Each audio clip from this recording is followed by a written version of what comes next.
أشرف الأنبياء والمرسلين سيدنا ونبينا ومولانا محمد وعلى آله وصحبه أجمعين، أما بعد، فأعوذ بالله من الشيطان الرجيم. بسم الله الرحمن الرحيم. إن الذين قالوا ربنا الله ثم استقاموا تتنزل عليهم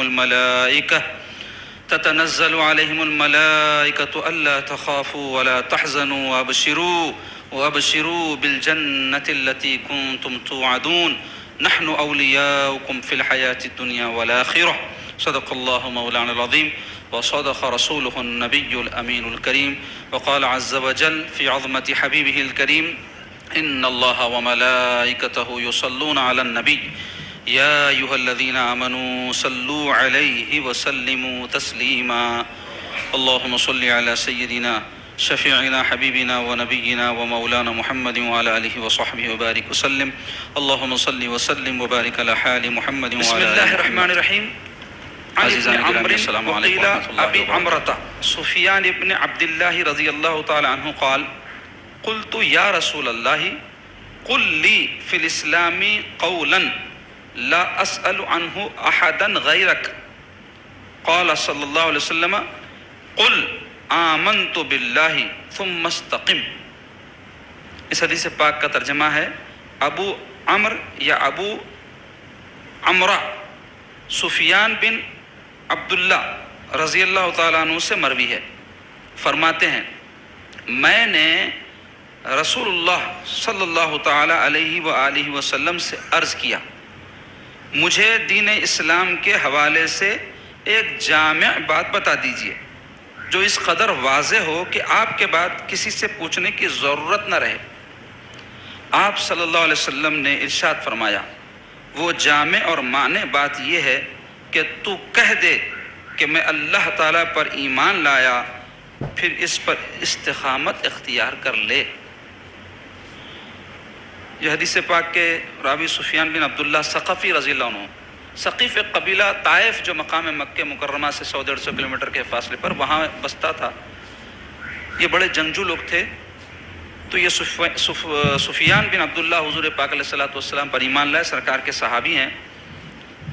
تو وہ ایک مرتبہ حضور علیہ الصلوۃ والسلام کی خدمت اقدس میں حاضر ہوئے تو حضور علیہ الصلوۃ والسلام سے عرض گزار ہوئے: یا رسول اللہ، دین اسلام میں بہت ساری باتیں ہیں جو ساری کی ساری خیر اور بھلائی والی ہیں، لیکن ایک ایسی بات اسپیشل خاص مجھے بتا دیجئے کہ آپ سے پوچھنے کے بعد پھر مجھے کسی اور سے اس سلسلے میں پوچھنا نہ پڑے، وضاحت نہ کرنا پڑے، کلیریفیکیشن نہ کرنا پڑے، تفصیل نہ جاننی پڑے. تو اب دیکھو، آپ غور کرو، یہ ایسی بات ہوگی جو بڑی جامع بھی ہوگی اور بڑی مختصر انداز میں ہوگی کہ آسانی سے ذہن نشین ہو جائے. تو سرکار پاک علیہ الصلوۃ والسلام کی فصاحت و بلاغت اور حکمت کے قربان جاؤ. حضور علیہ الصلوۃ والسلام ان کو 2-3 جملوں میں ایک ایسی بات بتا دیے جو دین کا خلاصہ ہے. کیا فرمائے؟ آمنت باللہ ثم استقم. کیا فرمائے؟ قل آمنت باللہ، کہہ میں ایمان لایا اللہ پر، ثم استقم، پھر اس پر جم جا، ثابت قدم رہے، مضبوط ہو جا. تو اس حدیث شریف کے حوالے سے شارحین حدیث نے بہت تفصیلی باتیں لکھی ہیں. وہ ساروں کی تفصیل تو آپ کے سامنے بیان ہو نہیں سکتی. مختصر جو ضروری باتیں ہیں اس حوالے سے میں آپ کے سامنے بیان کروں گا. تو اس حدیث پاک میں شارحین حدیث لکھتے ہیں، پہلی بات تو یہ ہے، ہم کو پتہ چلتی ہے کہ صحابہ کرام کا تحصیل علم یا کوئی اعمال صالحہ پر عمل کرنے کے لیے حضور سے کچھ پوچھنے کا جذبہ معلوم ہوتا ہے کہ حضور علیہ الصلوۃ والسلام سے سوال کر کر کے دین کی باتیں سیکھتے تھے. دوسری بات یہ پتہ چلتی ہے کہ جو سرکار نے ان کے سوال کے جواب میں فرمایا قل آمنت باللہ، کہ میں ایمان لایا اللہ پر، ثم استقم، پھر اس پر جم جا. یہ جو جملہ ہے سرکار پاک صلی اللہ علیہ وسلم کا، یہ ان ارشادات پاک میں سے ہے جن کو اصطلاح میں جوامع الکلم کہتے ہیں. جوامع الکلم کس کو کہتے ہیں؟ جوامع الکلم کی تعریف یہ کی علماء نے، حضور پاک علیہ الصلوۃ والسلام کے ایسے ارشادات کہ جس میں الفاظ کم ہوں لیکن معنی کا ایک سمندر ہو.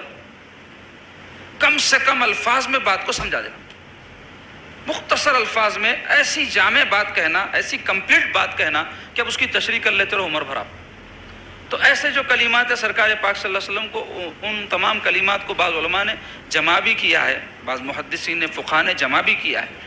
تو ان میں سے ایک یہ ارشاد پاک بھی ہے جس میں سرکار پاک علیہ السلام کیا فرمائے کہ دین کے اندر ایسی بات کہ جس کو ہر بندہ اختیار کر سکتا ہے، وہ کیا ہے؟ آمنت باللہ، کہے میں ایمان لایا اللہ پر. یعنی کہہ سے مراد صرف کہہ نہیں ہے، بلکہ اللہ پر جیسا کہ ایمان لانا چاہیے ویسا ایمان لائے، جیسا ایمان لانے کا حق ہے ویسا ایمان لائے. اللہ تعالیٰ پر ایمان لانے کا حق کیسا ہے؟ یعنی بندہ اللہ تعالیٰ کی وحدانیت، رسول پاک صلی اللہ علیہ وسلم کی رسالت کا قائل ہونے کے ساتھ ساتھ اب اس کے تحت جو اور بنیادی باتیں اس پر بھی ایمان لائے. اس کو بیان کیا گیا ایمان مفصل میں.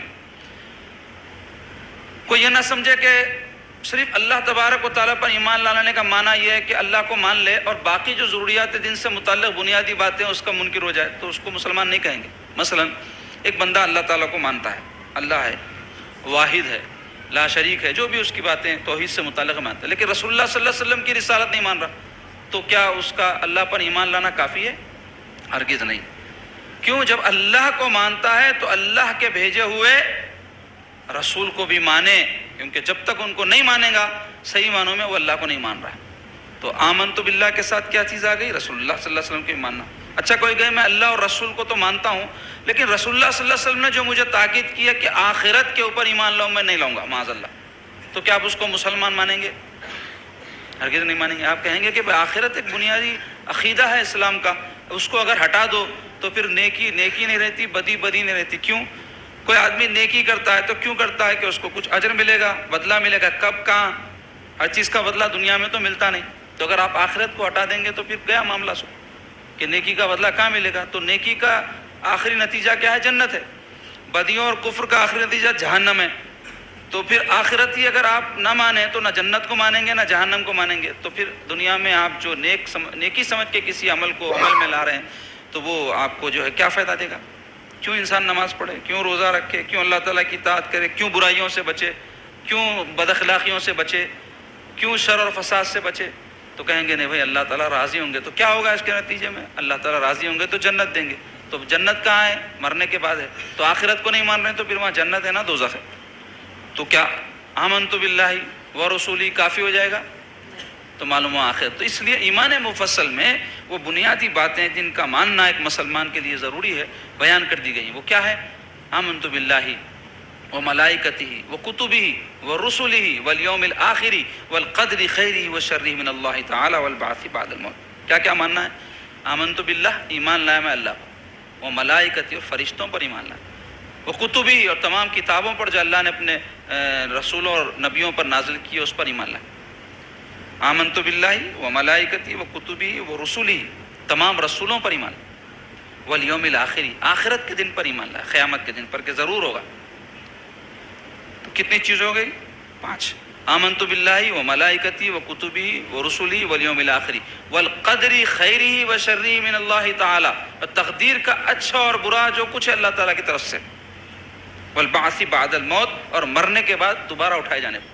یہ 7 چیزیں ہوئی. یہ بنیادی چیزیں ہیں کہ اگر کوئی ان کو نہیں مانتا ہے، ان میں سے کسی ایک چیز کو بھی نہیں مانتا تو وہ آمنت باللہ کا قائل نہیں ہے، اللہ تبارک و تعالیٰ پر ایمان کا قائل نہیں.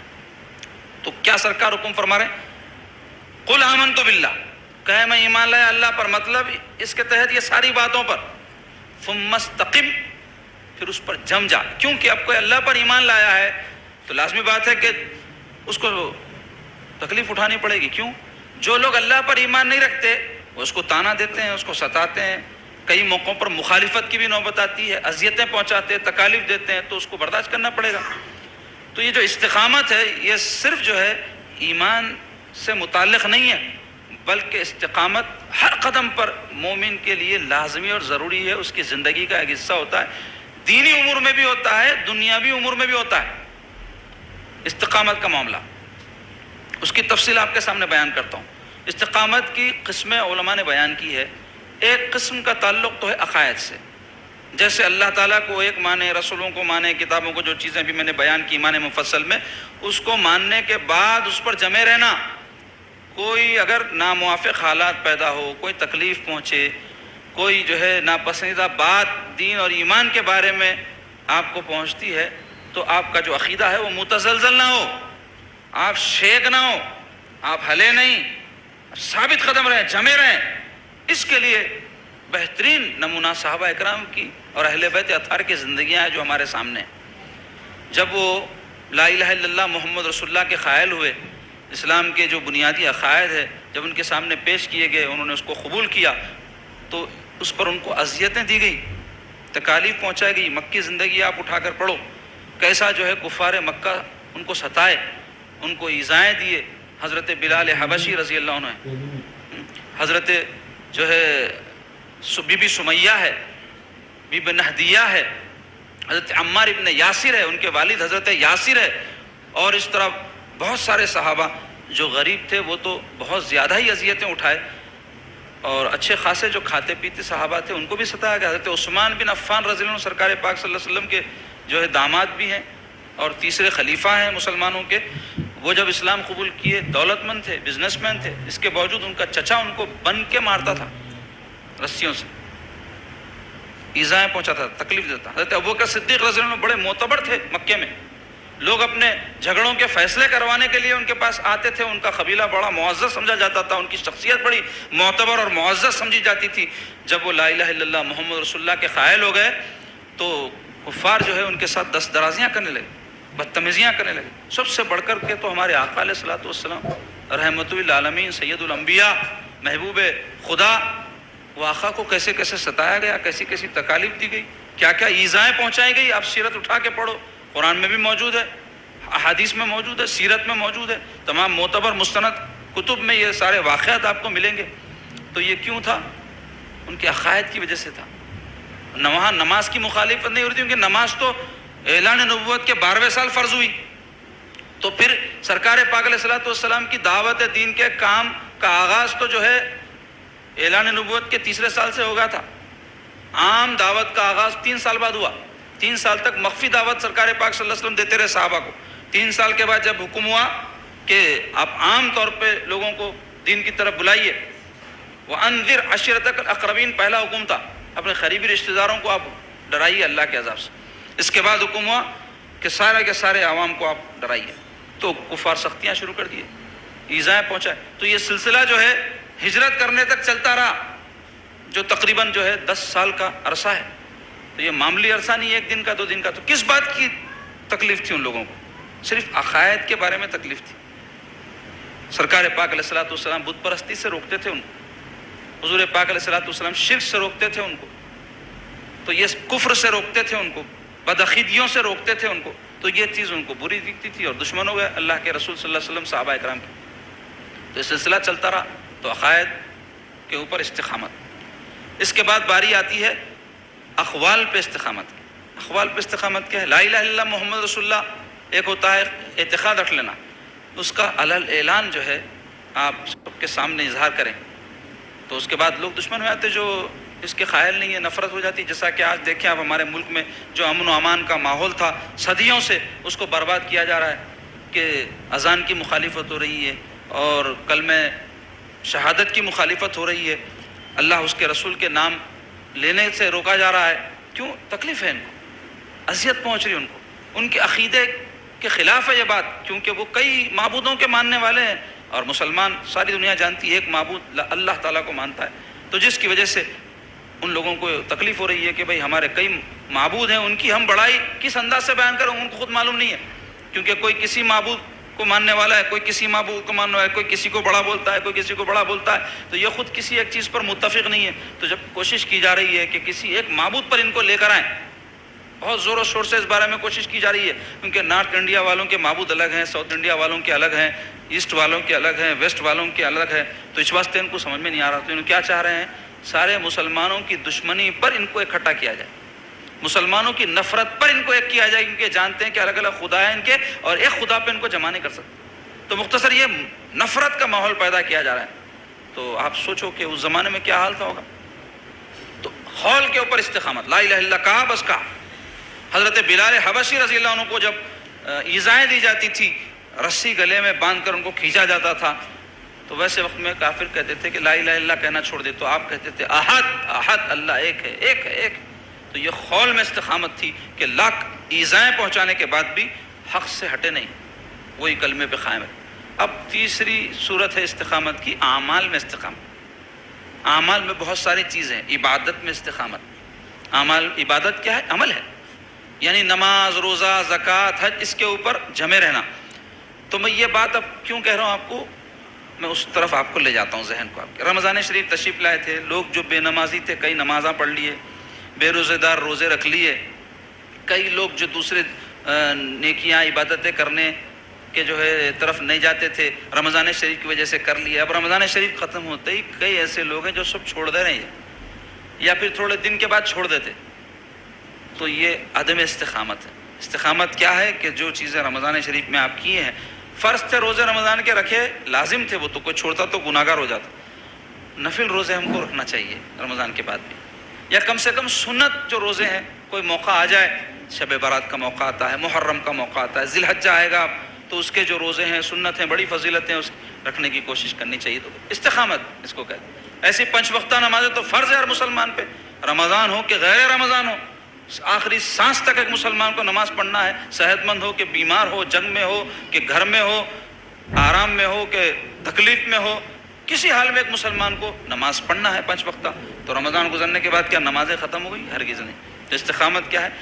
نہ صرف 5 وقتہ نمازوں کا سلسلہ رہے، بلکہ کثرت نوافل بھی ہم کرتے رہیں، یہ استقامت۔ اسی طرح تمام آپ عبادات میں اس کو جو ہے آپ رکھ کے دیکھ لیں کہ استقامت ہم کو اختیار کرنا ہے۔ تو اسی طرح عبادات کے بعد کیا ہے؟ معمولات، یعنی اگر کوئی شخص وظائف پڑھنے کا عادی تھا یا صدقہ خیرات کرنے کا عادی تھا، معمولات روٹین اس کے روزانہ یہ تھے، عصر کے بعد پڑھتا تھا کچھ، کوئی فجر کے بعد پڑھتے ہیں، کوئی کچھ اور وظائف اذکار وغیرہ پڑھتے ہیں، تو اس میں استقامت کی بڑی اہمیت ہے۔ کئی لوگ ہیں چند دن کرتے جوش و خروش میں، اس کے بعد چھوڑ دیتے اس کو، ایسا نہیں ہونا چاہیے۔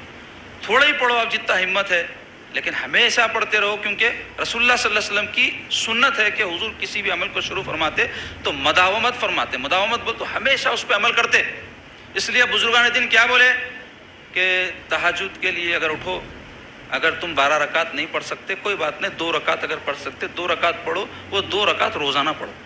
ایسا نہیں ہے کہ اٹھے جوش میں 12 رکعت پڑھ لیے اور 2-3 گھنٹے ایک دن عبادت کر لیے، دوسرے دن کر لیے، پھر تیسرے دن گول ہو گئے، یا 8 دن کرے اس کے بعد گول ہو گئے۔ ایسا مت کرو، 2 رکعت ہی پڑھو، روز پڑھتے رہو۔ کوئی بھی چیز شروع کرو تو یہ سوچ کے شروع کرو کہ میں اس کو ہمیشہ کروں گا، تو وہ عمل بھلے ہی قلیل تھوڑا کیوں نہ ہو، لیکن اللہ اس کے رسول کے نزدیک پسندیدہ ہے۔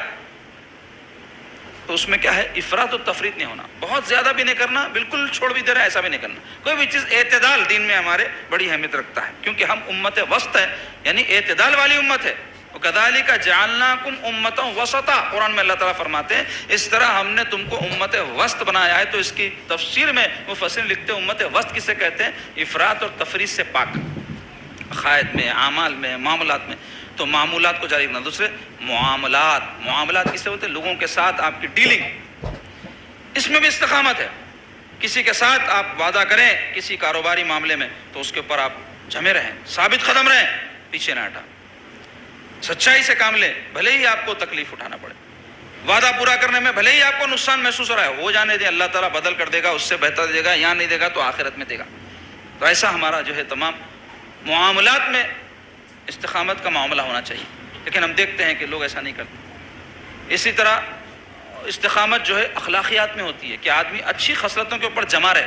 کئی موقعوں پر تھوڑے دن لوگ کیا کرتے ہیں؟ اچھی خصلتوں پہ رہتے، پھر ذرا دیکھتے کہ ارے بھائی اس کے اوپر رہے تو وہ سامنے والے ہمارا خیال نہیں کر رہے ہیں، لحاظ نہیں کر رہے ہیں، لہٰذا پھر اپنی پرانی رویش پہ آ جاتے ہیں۔ کہیں کو وعدہ کر کے پورا کرو، انہوں بدماش ہے ہم بھی بدماش بن جاؤ، جیسے کچھ ایسا اینٹ کا جواب پتھر سے۔ یا پھر کوئی سوچتے کہ بھائی غیبت ہم کرتے تھے، بری چیز تھی، چھوڑ دیے، چند دن چھوڑ دیتے، پھر اس کے بعد شروع ہو جاتے۔ تو استقامت کیا تھی؟ چھوڑ دیے، چھوڑ دیے۔ تو ایسا ہی جو ہے یہ دین کے امور میں اور ایک اہم استقامت کی چیز ہے طریقت میں استقامت، خاص طور پہ یہ ان لوگوں کے لیے جو کسی سلسلے سے وابستہ ہیں۔ تو وہ کرتے کیا؟ جوش و خروش میں آئے، مرید ہو گئے، بہت نیکیاں کروں گا، یہ کروں گا، داڑیاں چھوڑ لیے، وظیفے یہ وہ سب شروع ہو جاتے، اس کے بعد ایک دم گول ہو جاتے۔ تو یہ استقامت نہیں ہے۔ استقامت کیا ہے؟ بہت زیادہ دھوم بھی نہ کو مچاؤ، اس کا تقاضا بھی نہیں ہے آپ سے۔ جو کچھ بھی آپ کو معمولات بتائے گئے مرید ہونے کے بعد میں کہ بھائی یہ ذکر کرتے رہو، ہمیشہ کرو، اور جو بھی محفل مجلس میں آپ آتے خیر و بھلائی کی بات سننے مستقل آتے رہو. بہت زیادہ بھی پیر کے پیچھے لگے ہوئے ہیں اس کے ایک دم گول ہو جا رہے ہیں، ایسا نہیں کرنا. جب ان کے ملنے کے اوقات ہے، جب ان کے نصیحت کے اوقات ہے، پابندی سے اس میں آئے، سن لیے، اتنی بھی دیر ان کے ساتھ صحبت میں رہے، بس ہے. کئی آرزو ارمان رکھتے پیر کے ساتھ عمروں کو جائیں گے، حجوں کو جائیں گے، وہ زیارتوں کو جائیں گے. ارے وہ سب نہیں بھی کرے تو کوئی بات نہیں، نہیں گئے تو کوئی ضروری نہیں ہے، لیکن کم سے کم ان کی محفل مجلس کا تو خیال رکھ لو. ان کی صحبت جب میسر ہو اس کو اختیار کر لو.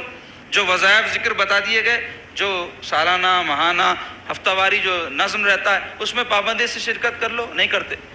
اب وہ کیوں نہیں کرتے بول تو میں دیکھا دین کے جتنے بھی امور ہیں اس میں لوگوں کو جادو کی چھڑی ہونا طبیعتیں، اور خاص طور پہ اہل سنت والجماعت کی لوگوں میں کیا ہے، کرامت کی طرف بہت زیادہ رغبت رہتی. چمتکار ہوتے رہنا کچھ تو بھی.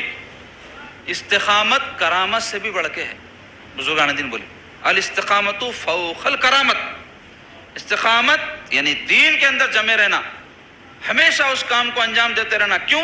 کرامت ایک ایسی چیز ہے جو سب کو نصیب نہیں ہوتی، اللہ جس کو چاہے دے دے، لیکن استقامت کے لیے ہر کوئی کوشش کر سکتا ہے، ہر ایک کو اس کے اندر موقع ہے. اور یہ استقامت ایسی چیز ہے اللہ تعالیٰ کا قرب بندے کو نصیب ہوتے جاتا ہے، تو خود ہی جو ہے کرامت پیدا ہو جاتی بندے کے اندر. تو طریقت میں بھی استقامت کی بڑی اہمیت ہے. وہی مرید منزل مقصود کو پاتا ہے جو استقامت اختیار کرتا ہے، جم جاتا ہے، جو بھی کام کرتا ہے مستقل مزاجی کے ساتھ کرتا ہے. تو یہ جو جادو کی چھڑی کا چکر ہے کہ گیا حضرت کے پاس 15 دن بیٹھا، وظیفے سنا، کرا، سب کرا، کچھ بھی نہیں ہوا، کیا ہونا تھا؟ میں پوچھتا ہوں.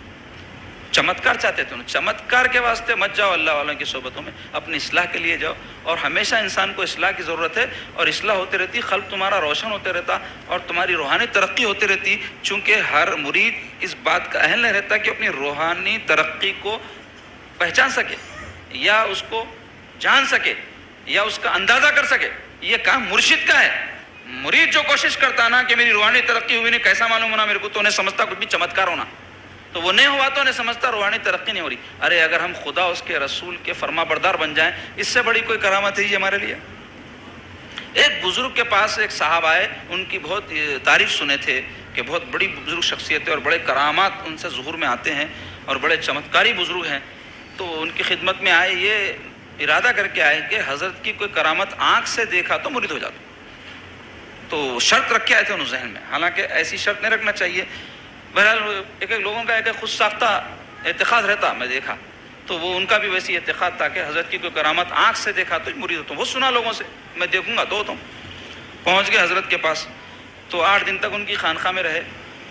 تو 8 دن کے بعد میں جانے لگے. تو حضرت جو ہے پوچھے کہ میاں کیا ہوا، کہاں جا رہے ہیں؟ تو بولے حضرت میں جھوٹ نہیں بولتا آپ سے، آپ نیک آدمی ہیں، میں آپ کے بارے میں لوگوں سے سنا تھا کہ بڑی کرامتیں آپ سے صادر ہوتی، تو میں نیت کر لیا تھا کہ آپ کی کوئی کرامت آنکھ سے دیکھا تو آپ کا مرید ہو جاؤں گا. لیکن آپ یہ جان لیجئے کہ میں 8 دن آپ کے ساتھ رہا، کوئی کرامت میرے کو نظر نہیں آئی، تو لہٰذا میں آپ سے جھوٹ نہیں بولوں گا کہ میں آپ سے مرید ہونے کا ارادہ ترک کر دیا، کیونکہ میری شرط تھی. دیکھو ابھی مرید ہی نہیں ہوا، شرطاں ڈال رہا تھا. تو بہرحال ایسا کہنے لگا حضرت سے. تو حضرت جو ہے سن کے فرمائے ادھر آؤ. جب انہیں قریب آیا تو حضرت فرمائے کتنے دن رہے تم خانقاہ میں؟ تو بولے 8 دن رہا. تو ان 8 دنوں میں مجھ سے کوئی فرض چھوٹتے ہوئے دیکھے؟ تو بولے نہیں. تو بولے کوئی سنت کا تاریخ مجھے پائے، سرکار پاک صلی اللہ علیہ وسلم کی سنت، عبادتوں میں، معمولات میں، اٹھنے بیٹھنے، کھانے پینے، زندگی کے معمولات؟ تو بولے نہیں. کوئی نفل جو میں شروع کرتے ہوئے تم دیکھے تھے اس کے بعد میں اس کو چھوڑتے ہوئے دیکھے؟ تو بولے نہیں. تو بولے سب سے بڑی کرامت یہی ہے کہ انسان اللہ کی اطاعت کرے، اس کے رسول کی اطاعت کرے اور اللہ تعالیٰ کی خوشنودی کے لیے، اللہ کی رضا کے لیے عبادتیں انجام دے. تو یہ واقعے کے بارے میں جب لکھا گیا تو اس میں یہ بھی لکھا گیا، ہو سکتا تھا کہ اس وقت حضرت کی کرامتیں ظہور میں آئی ہوں گی، اللہ تعالیٰ اس کی نظروں پہ پردے ڈال دیا اس کی اصلاح کے لیے. یہ جو گیا تھا نا مرید ہونے کے ارادے سے، اس کی نظروں پہ پردے پڑ گئے، حضرت کی کرامت نظر نہیں آئے اس کو. تو حضرت کیا فرمائے کہ یہ چیزوں پہ مستقل عمل کرنا ہی سب سے بڑی کرامت ہے، کیونکہ سب نہیں کر سکتے. یہ ہو سکتا ہے کہ کوئی چمتکار دکھانے والا چمتکار دکھا بھی دے، لیکن استقامت میں کیا ہوتا ہے؟ فرائض، سنن، نوافل وغیرہ پہ جمے رہنا، یہ باہمت لوگوں کا کام ہوتا ہے. تو یہ کون کر سکتے؟ جن کے اندر ہمت رہتی، ثابت قدم رہتے وہ تمام امور میں. تو یہ تو تھے دین کے بارے میں استقامت کی تفصیل. اب آئیے دنیا کی امور میں بھی ہم دیکھتے ہیں کہ بہت سارے لوگ ایسے ہوتے ہیں، بلکہ اکثریت کہوں گا، استقامت نہیں رہتی ان کے اندر. کئی لوگوں کو آپ دیکھو دنیا میں، کوئی مثلا آدمی معاش کے لیے اپنے کوئی پیشہ اختیار کرتا، کوئی جو ہے ملازمت کرتے، کوئی کاروبار کرتے، کوئی محنت کرتے، کچھ نہ کچھ کرتے نا. لوگ کیا چاہتے؟ جادو کی چھڑی. وہاں بھی کیسا؟ کسی بڑی شخصیت کو جو ان کی فیلڈ کا ہے آئیڈیل بنا لیتے اپنے لیے. کوئی بزنس مین ہے، ارے بہت بڑا بزنس مین ہے اور کیا سیٹ دولت ہے، ان کے پاس بنگلے ہے، گاڑیاں ہیں، وہ ہے، یہ ہے، میرے پاس بھی ایسے رہنا. لہٰذا وہ جو کاروبار انہوں کر رہے ہیں میں شروع کرتا ہوں. اب شروع کرتے کیا ہے؟ وہ سیٹ کو سامنے رکھ لیا. اچھی چیز ہے، آدمی کسی کو پیش نظر رکھ کر اس کے جو ہے ساتھ کام کرے تاکہ جوش رہتا اس کے اندر. لیکن اس کے جیسا بننے کے واسطے یہ نہیں دیکھتے کہ انہیں کتنی محنت کرا، کتنے برسوں سے کرا، اور کیا کیا پاپڑا بیلا، کیا کیا تکالیف اٹھایا. کچھ بھی نہیں، کیا بھی نہیں. انہیں جیسا میں کہ انہیں بن رہا ہوں، ایک 4 دن 8 دن کرے، جوش اس کے اتر جاتا، اس کے بعد میں پھر وہ پرانے حساب میں آ جاتے. ایسے ہی کئی لوگ ہیں کاروبار شروع کرتے، کچھ بھی جنرل اسٹور لگا لیے، وہ پان کا ڈبہ لگا لیے، چائے خانہ لگا لیے، فاسٹ فوڈ لگا لیے. کیوں؟ انہوں لگائے تھے، زبردست چل رہا، کیا کپا ہے ان کی دکان کے اوپر، میرے بھی رہتا.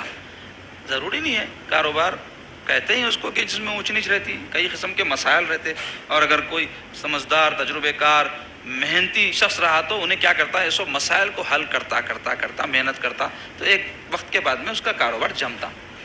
آپ دیکھو زکوٰۃ کا جو حکم ہے شریعت میں، 1 سال مال پر گزر جانے کے بعد میں زکوٰۃ ہے جب فرض ہوتی. 1 سال جب تک نہیں گزرا نا مال کے اوپر، وہ بھی کتنا مال رہنا، نصاب کو پہنچنا. نصاب بولتے ایک مقررہ مقدار ہے جو شریعت بتا دی، اتنا سونا، اتنا چاندی وغیرہ کسی کے پاس ہے، وہ مال آپ کے پاس 1 سال تک سلامت رہا، خرچ نہیں ہوا، تو پھر زکوٰۃ آ جاتی، اس کے اوپر فرض ہو جاتی. تو یہ 1 سال کے کو رکھے ہوں گے، پیسے آتے دے دو بولنا تھا اس میں سے، آج آگے آج دے دیں، نہیں. 1 سال میں انہیں کئی مراحل سے گزرے گا پیسہ، وہ اچھے برے اوقات انسان کی زندگی میں آئیں گے، اس کے بعد انہیں سلامت رہا. تو اب آپ کے اوپر لازم ہے کہ اللہ نے 1 سال تک اتنے مال کو جو آپ کے پاس سلامتی عطا کی، اس میں سے آپ ضرور اپنے ضرورت مند بھائیوں کی مدد کریں. یہ فارمولہ ہے. ایسے ہی دین اور دنیا کے تمام امور میں یہ اصول ہے. ایک آدمی کاروبار شروع کرا، 1 مہینہ 2 مہینے 8 دن 10 دن میں گول ہو جاتے. شروع کرے تو پہلے ہی سوچنا کہ سال 2 سال اس کے پیچھے محنت کروں گا، اس کے لیے کیا کیا تقاضے ہیں وہ سب کا مشورہ کرنا، اور جو لوگ تجربہ رکھتے ہیں ان سے پوچھنا، اور وہ سال 2 سال کے لیے جو خرچے ہیں اپنے پاس رکھ کے سٹارٹ لینا. کیا سوچتے آج کرتے ہی کل سے جو ہے خوب دبا کے کاروبار ہو جائیں گا، نوٹوں کی بارش شروع ہو جائیں گی. جادو کی چھڑی ایسی کوئی چیز ہوتی نہیں. 99% نہیں ہوتی ایسا. 1% جادو کی چھڑی رہتی ہے. وہ 1% کو لے کے پوری زندگی آپ گزارتے رہتے ہیں. ایسا نہیں ہوتا. تو کوئی بھی فیلڈ ہو، ملازمت ہو، یا جو ہے آپ کاروبار کریں، یا آپ جو ہے کوئی سروسز دیتے ہیں کسی کو، کسی بھی فیلڈ میں آپ کا نام بننے کے لیے، آپ کا مقام بننے کے لیے وقت لگتا ہے. کئی لوگ 10 15 15 20 سال لگائے. آپ دیکھو کفار مکہ دعوت دین کے آغاز کے بعد مسلمانوں کو 10 سال تک مکہ مکرمہ میں تکالیف دیتے رہے، یہاں تک کہ حضور کو ہجرت کرنے کا حکم ہوا. پھر سرکار پاک صلی اللہ علیہ وسلم جب مدینہ طیبہ تشریف لے گئے تو وہاں حضور پاک علیہ الصلوۃ والسلام اور صحابہ سے جو کفار 8 سال تک جنگیں کرتے رہے. کتنے سال ہو گئے؟ 18 سال. تو فتح مکہ 8ویں ہجری میں ہوا، ہجرت کے 8ویں سال. تو 10 سال مکہ میں تکالیف اٹھائے حضور پاک صلی اللہ علیہ وسلم اور صحابہ کرام، اور مدینہ طیبہ میں پہنچنے کے بعد میں 7 سال سے 8 سال تک کا عرصہ تکالیف، جنگوں میں، لڑائیوں میں گزرا. 8ویں سال ہجرت کے مکہ فتح ہوا. تو آپ غور کریں کہ 18 سال استقامت کے ساتھ جمے رہے میرے آقا اور صحابہ کرام، تب جا کر وہ شہر مکہ جس نے حضور علیہ الصلوۃ والسلام پر صحابہ کو اپنے لیے جگہ نہیں دی تھی، وہ مکہ فتح ہوا. 18 سال کرتے آپ ہم صبر برداشت کرتے، استقامت ہوتی. تو سمجھنا چاہیے کہ کوئی بھی کام ہو دین و دنیا کا، اس میں استقامت کی ضرورت ہے. تو یہ ساری استقامت پہ میں گفتگو کیوں کر رہا ہوں آپ کے سامنے؟ اس واسطے کر رہا ہوں کہ رمضان شریف میں چونکہ ماحول تھا، اس لیے آپ کے میرے لیے نیکیاں، عبادات، اعمال صالحہ کرنا آسان ہو گیا تھا. اب وہ ماحول نہیں رہا، تو اب ضرورت ہے استقامت کی، کہ ہم اس پر جمے رہیں، نیکیوں پر، اطاعت پر، خدا کی تقوی پر، فرما برداری پر، رضا الہی کے حصول کی کوشش کے اوپر جمے رہیں. اور یہ معاملہ ایسا نہیں ہے میں نے کہہ رہا ہوں کہ آپ چند دن کے لیے جمے رہیں. ہمارا دین ہم کو یہ کہتا ہے کہ تم مرنے تک استقامت پہ قائم رہو. حتیٰ یأتیک الیقین، یقین جو لفظ آیا ہے قرآن میں اس کی تفسیر موت سے کی گئی، یہاں تک کہ موت آ جائے یعنی تمہارا خاتمہ ہو جائے اس وقت تک جمے رہو. تو اس کا نتیجہ پھر آپ کو کہاں ملے گا؟